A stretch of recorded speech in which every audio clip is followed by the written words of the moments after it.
नमस्कार, मैं संजय पिंपले कहानियां पॉडकास्ट पर आपका स्वागत करता हूं। आइए सुनते हैं मुंशी प्रेमचंद जी की लिखी कहानी बोध। पंडित चंद्रधर ने अपर प्राइमरी में मुदर्रिसी तो कर ली थी, किंतु सदा पछताया करते थे कि कहां से इस जंजाल में आ फंसे। यदि किसी अन्य विभाग में नौकर होते तो अब तक हाथ में 4 पैसे होते, आराम से जीवन व्यतीत होता। यहां तो महीने भर प्रतीक्षा करने के पीछे कहीं 15 रुपए देखने को मिलते हैं, वो भी इधर आए उधर गायब। न खाने का सुख न पहनने का आराम। हमसे तो मजूर ही भले। पंडित जी के पड़ोस में 2 महाशय और रहते थे। एक ठाकुर अतिबल सिंह, वे थाने में हेड कांस्टेबल थे। दूसरे मुंशी बैजनाथ, वे तहसील में सियाहे नवीस थे। इन दोनों आदमियों का वेतन पंडित जी से कुछ अधिक न था, तब भी उनकी चैन से गुजरती थी। संध्या को वे कचहरी से आते, बच्चों को पैसे और मिठाइयां देते। दोनों आदमियों के पास टहलुए थे। घर में कुर्सियां, मेजें, फर्श आदि सामग्रियां मौजूद थी। ठाकुर साहब शाम को आराम कुर्सी पर लेट जाते और खुशबूदार खमीरा पीते। मुंशी जी को शराब कबाब का व्यसन था। अपने सुसज्जित कमरे में बैठे हुए बोतल की बोतल साफ कर देते थे। जब कुछ नशा होता तो हारमोनियम बजाते। सारे मोहल्ले में रोबदाब था। उन दोनों महाशयों को आता देखकर बनिए उठकर सलाम करते। उनके लिए बाजार में अलग भाव था। 4 पैसे शेर की चीज टके में लाते। लकड़ी ईंधन मुफ्त में मिलता। पंडित जी उनके इस ठाट बाट को देखकर कुढ़ते और अपने भाग्य को कोसते। वे लोग इतना भी न जानते थे कि पृथ्वी सूर्य का चक्कर लगाती है अथवा सूर्य पृथ्वी का। साधारण पहाड़ों का भी ज्ञान न था। इस पर भी ईश्वर ने उन्हें इतनी प्रभुता दे रखी थी। ये लोग पंडित जी पर बड़ी कृपा रखते थे। कभी सेर आध सेर दूध भेज देते और कभी थोड़ी सी तरकारियां। किंतु इनके बदले में पंडित जी को ठाकुर साहब के 2 और मुंशी जी के 3 लड़कों की निगरानी करनी पड़ती। ठाकुर साहब कहते, पंडित जी ये लड़के हर घड़ी खेला करते हैं, जरा इनकी खबर लेते रहिए। मुंशी जी कहते, ये लड़के आवारा हुए जाते हैं, जरा इनका ख्याल रखिए। ये बातें बड़ी अनुग्रहपूर्ण रीति से कही जाती थी, मानो पंडित जी उनके गुलाम हैं। पंडित जी को यह व्यवहार असह्य लगता था, किंतु इन लोगों को नाराज करने का साहस न कर सकते थे। उनकी बदौलत कभी कभी दूध दही के दर्शन हो जाते, कभी अचार चटनी चख लेते। केवल इतना ही नहीं, बाजार से चीजें भी सस्ती लाते। इसलिए बेचारे इस अनीति को विष के घूंट के समान पीते। इस दूरवस्था से निकलने के लिए उन्होंने बड़े बड़े यत्न किए थे। प्रार्थना पत्र लिखे, अफसरों की खुशामदें की, पर आशा न पूरी हुई। अंत में हार कर बैठे रहे। हाँ, इतना था कि अपने काम में त्रुटि न होने देते। ठीक समय पर जाते, देर करके आते, मन लगाकर पढ़ाते। इससे उनके अफसर लोग खुश थे। साल में कुछ इनाम देते और वेतन वृद्धि का जब कभी अवसर आता उनका विशेष ध्यान रखते। परंतु इस विभाग की वेतन वृद्धि ऊसर की खेती है, बड़े भाग्य से हाथ लगती है। बस्ती के लोग उनसे संतुष्ट थे।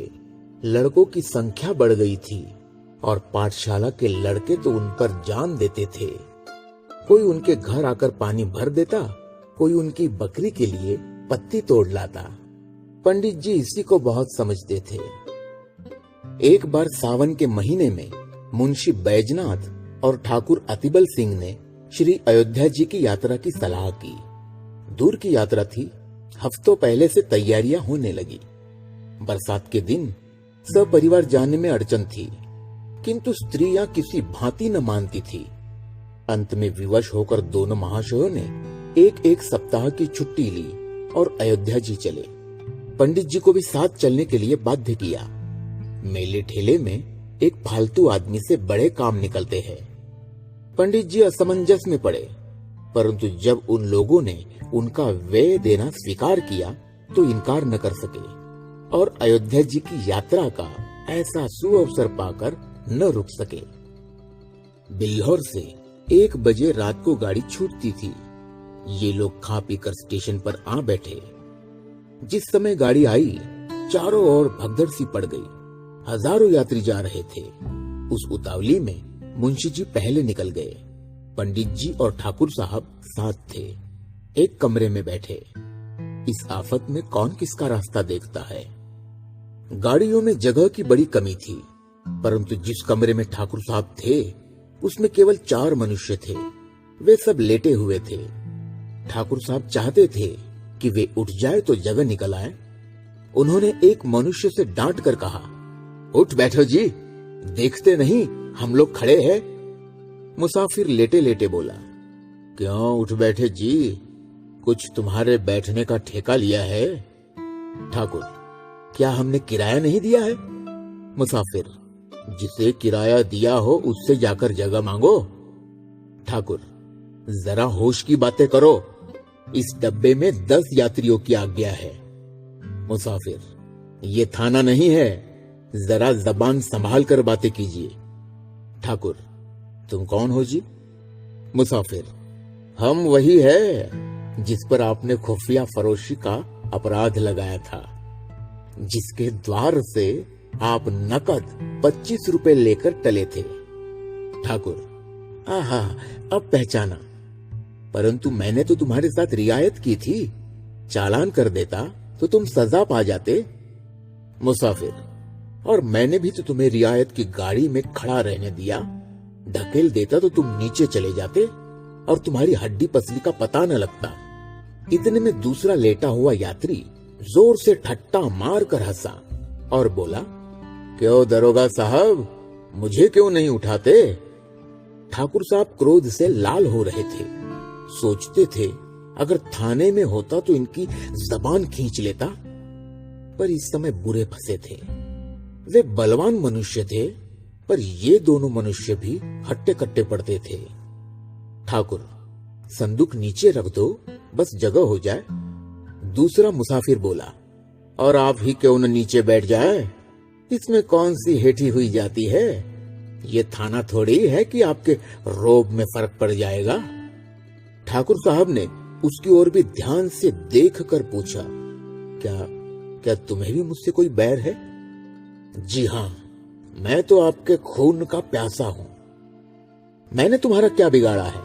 तुम्हारी तो सूरत भी नहीं देखी। दूसरा मुसाफिर, आपने मेरी सूरत न देखी होगी, पर आपकी मैंने देखी है। इसी कल के मेले में आपने मुझे कई डंडे लगाए। मैं चुपचाप तमाशा देखता था, पर आपने आकर मेरा कचुमर निकाल लिया। मैं चुपचाप रह गया, पर घाव दिल पर लगा हुआ है। हाँ? आज उसकी दवा मिलेगी। ये कहकर उसने और भी पांव फैला दिए और क्रोधपूर्ण नेत्रों से देखने लगा। पंडित जी अब तक चुपचाप खड़े थे, डरते थे कि कहीं मारपीट न हो जाए। अवसर पाकर ठाकुर साहब को समझाया। जो ही तीसरा स्टेशन आया, ठाकुर साहब ने बाल बच्चों को वहां से निकालकर दूसरे कमरे में बैठाया।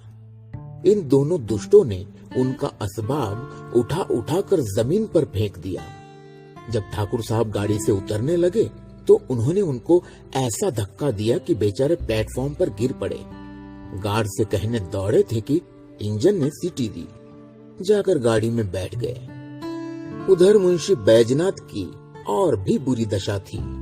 सारी रात जागते गुजरी, जरा पैर फैलाने की जगह न थी। आज उन्होंने जेब में बोतल भरकर रख ली थी। प्रत्येक स्टेशन पर कोयला पानी ले लेते थे। फल ये हुआ कि पाचन प्रक्रिया में विघ्न पड़ गया। एक बार उल्टी हुई और पेट में मरोड़ होने लगी। बेचारे बड़े मुश्किल में पड़े। चाहते थे कि किसी भांति लेट जाए, पर वहां पैर हिलाने को भी जगह न थी। लखनऊ तक तो उन्होंने किसी प्रकार जब्त किया। आगे चलकर विवश हो गए। एक स्टेशन पर उतर पड़े। खड़े न हो सकते थे, प्लेटफॉर्म पर लेट गए। पत्नी भी घबराई, बच्चों को लेकर उतर पड़ी। असबाब उतारा पर जल्दी में ट्रंक उतारना भूल गई। गाड़ी चल दी। दरोगा जी ने अपने मित्र को इस दशा में देखा तो वो भी उतर पड़े। समझ गए कि हजरत आज ज्यादा चढ़ा गए।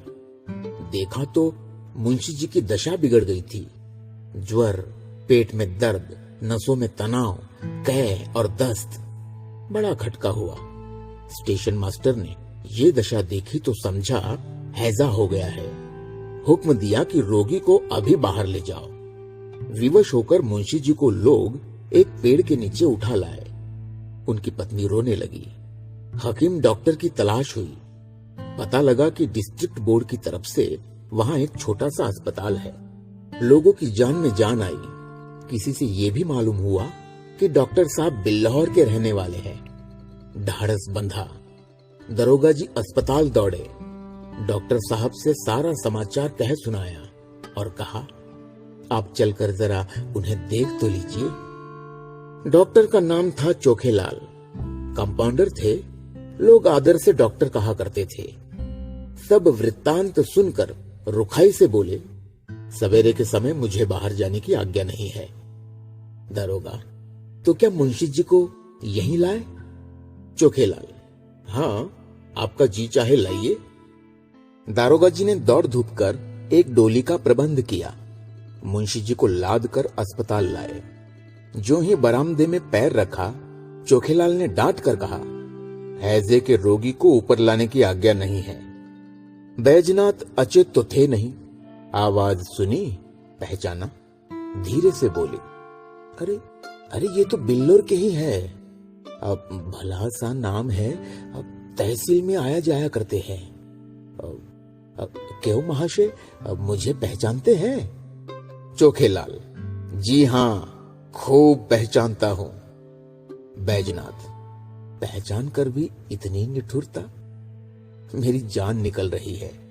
जरा देखिए मुझे क्या हो गया। चोखेलाल, हाँ, ये सब कर दूंगा, और मेरा काम ही क्या है। फीस?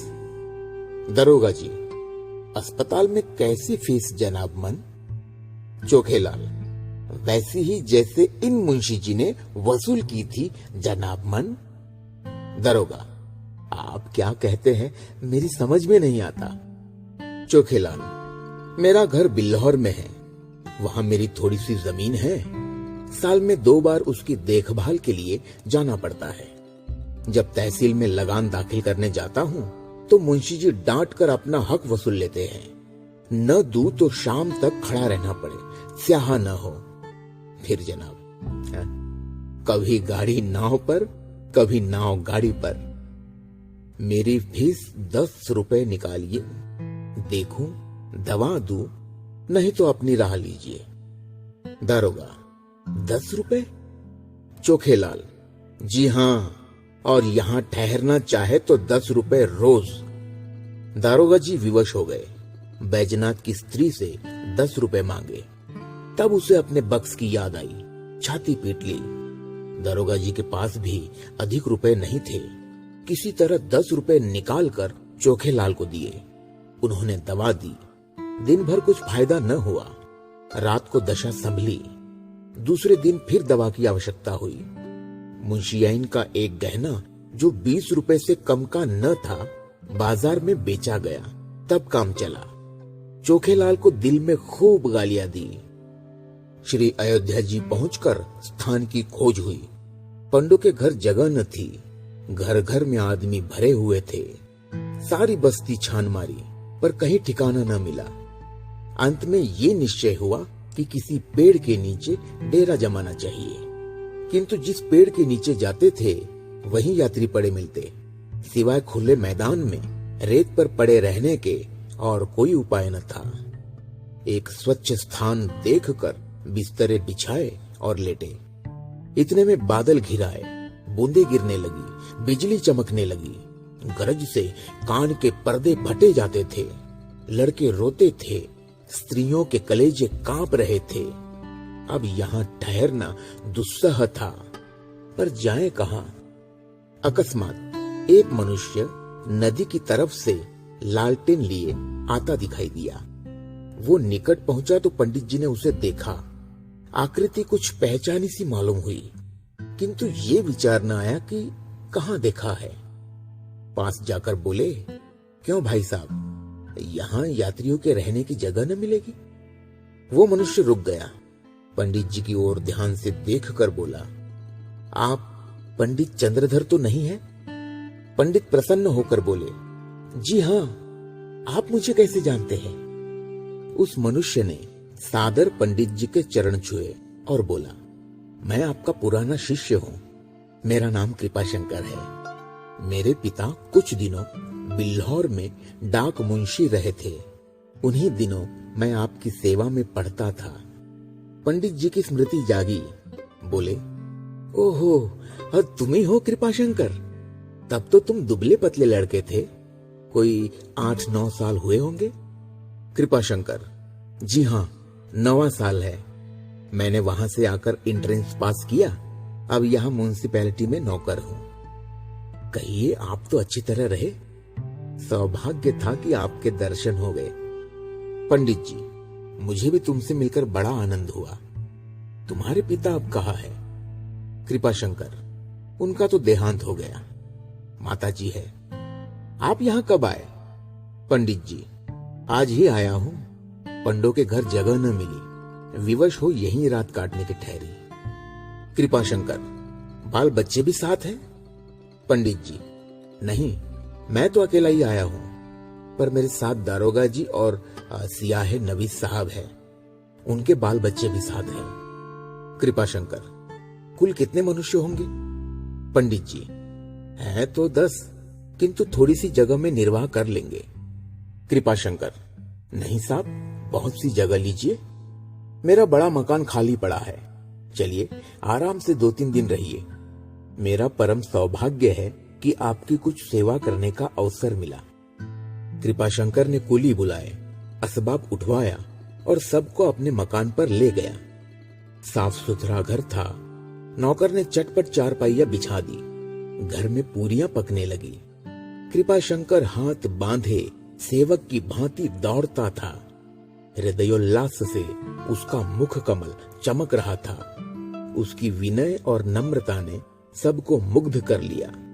और सब लोग तो खा पीकर सो गए, किंतु पंडित चंद्रधर को नींद नहीं आई। उनकी विचार शक्ति इस यात्रा की घटनाओं का उल्लेख कर रही थी। रेलगाड़ी की रगड़ झगड़ और चिकित्सालय की नोच खसोट के सम्मुख कृपाशंकर की सहृदयता और शालीनता प्रकाशमय दिखाई देती थी। पंडित जी ने आज शिक्षक का गौरव समझा। उन्हें आज इस पद की महानता ज्ञात हुई। ये लोग 3 दिन अयोध्या में रहे, किसी बात का कष्ट न हुआ। कृपाशंकर ने उनके साथ धाम का दर्शन कराया। तीसरे दिन जब लोग चलने लगे तो वो स्टेशन तक पहुंचाने आया।